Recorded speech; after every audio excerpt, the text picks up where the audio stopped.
Hello दोस्तों, आज के लेख में हम हिंदी व्याकरण से वर्णमाला शब्द की जानकारी को देखेंगे और इससे प्रतियोगिता परीक्षा में जो महत्वपूर्ण प्रश्नों को पूछे जाते हैं उन प्रश्नों का अध्ययन करेंगे। प्रतियोगिता परीक्षा में वर्णमाला में अक्सर प्रश्न पूछते हैं कि वर्णों की संख्या कितनी है या वर्ण कितने प्रकार के होते हैं, अक्षर किसे कहते हैं, अक्षर कितने प्रकार के होते हैं, स्वर कितने होते हैं, व्यंजन कितने होते हैं और नाक से बोलने वाले शब्द कितने होते हैं। आपको जानकारी अच्छी लगे तो आप इसे सब्सक्राइब कीजिए और लाइक कीजिए, जिससे कि ऐसे ही नए नए वीडियो आपको समय समय पर मिलते रहें।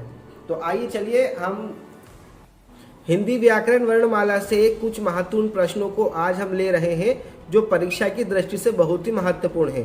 तो आइए हम स्टार्ट करते हैं। भाषा संस्कृत के किस शब्द से लिया गया है? तो भाष्य शब्द से लिया गया है। भाषा की सार्थक इकाई क्या है? तो भाषा की सार्थक इकाई वाक्य कहलाती है। भाषा जो होता है उसकी सार्थक इकाई क्या कहलाती है? वाक्य कहलाती है। वाक्य से सबसे छोटी इकाई क्या है? तो वाक्य से सबसे छोटी इकाई को हम उपवाच्य कहते हैं। क्या कहते हैं? उपवाच्य, मतलब अलग अलग शब्द उपवाच्य कहते हैं। उपवाच्य की सबसे छोटी इकाई क्या है? तो उपवाच्य की सबसे छोटी इकाई है पदबंध। उपवाच्य की सबसे छोटी इकाई क्या है? पदबंध। अगला प्रश्न है अपना, पदबंध से छोटी इकाई क्या है? मतलब पदबंध की सबसे छोटी इकाई क्या है? तो पदबंध की सबसे छोटी इकाई है पद। अगला प्रश्न है, पद से छोटी इकाई क्या है? तो पद से छोटी इकाई है अक्षर। अक्षर से छोटी इकाई क्या है?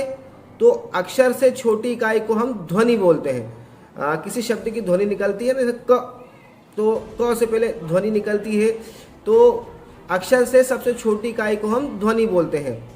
अगला शब्द है, राज शब्द में कितने अक्षर है? राज शब्द में 2 अक्षर है, र और आ की मात्रा रा और ज।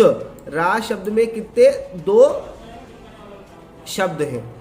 अगला है, राज शब्द में कितने वर्ण होते हैं? अब वर्णों को देखिए हम, राज शब्द में कितने वर्ण होते हैं? तो र, आ की मात्रा जा और ये ज, तो आधा जा और अ जाके पूरा जा बनेगा। तो रा शब्द में 1 2 3 4 वर्ण होते हैं। अगला प्रश्न है, वर्ण किसे कहते हैं?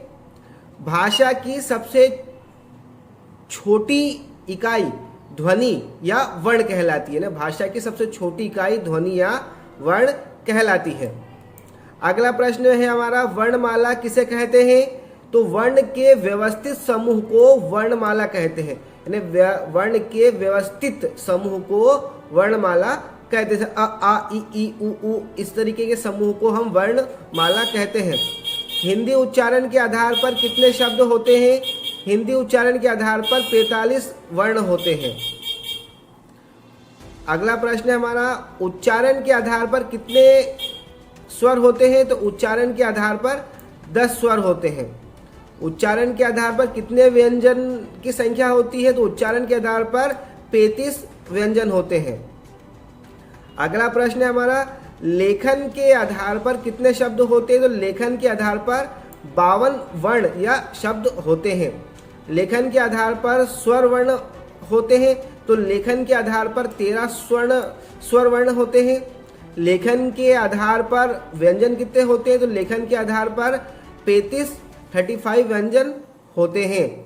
अगला प्रश्न है, लेखन के आधार पर संयुक्त व्यंजन कितने होते हैं? तो लेखन के आधार पर संयुक्त व्यंजन 4 होते हैं।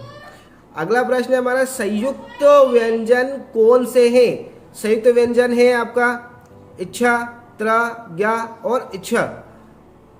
छ, त्र, ज्ञा और इच्छा, कुल मिलाकर 4 संयुक्त व्यंजन होते हैं। वर्णों की गणना की जाती है, तो वर्णों की गणना 2 आधार पर की जाती है, एक उच्चारण के आधार पर और एक लेखन के आधार पर। स्वर का वर्गीकरण किया जाता है, तो स्वर का वर्गीकरण कितने आधार पर किया जाता है? मात्रा उच्चारण के आधार पर, जीभ के प्रयोग के आधार पर, मुख द्वारा, ओठ के द्वारा, नाक के द्वारा, औसत घनत्व के द्वारा, औसत के आधार पर और प्राण तत्व के आधार पर स्वरों का वर्गीकरण किया जाता है। ये कुल मिलाकर 7 प्रकार के होते हैं। अगला प्रश्न है हमारा, कंठ ध्वनि कौन सी है? तो कंठ ध्वनि है क और ख। आप खुद बोल के देखिए, कंठ से ही शब्द निकलेगा। अगला प्रश्न है हमारा, अल्प प्राण वर्ण है। अल्प प्राण वर्ण कौन से हैं? क और ग। अघोष वर्ण कौन से होते हैं? तो अघोष वर्ण स होता है। भाषा निर्माण की इकाई का सही अनुक्रम क्या है? भाषा का निर्माण किस आधार पर किया जाता है? तो ध्वनि, शब्द, पद और वाक्य, इसके आधार पर हम भाषा का निर्माण कर सकते हैं।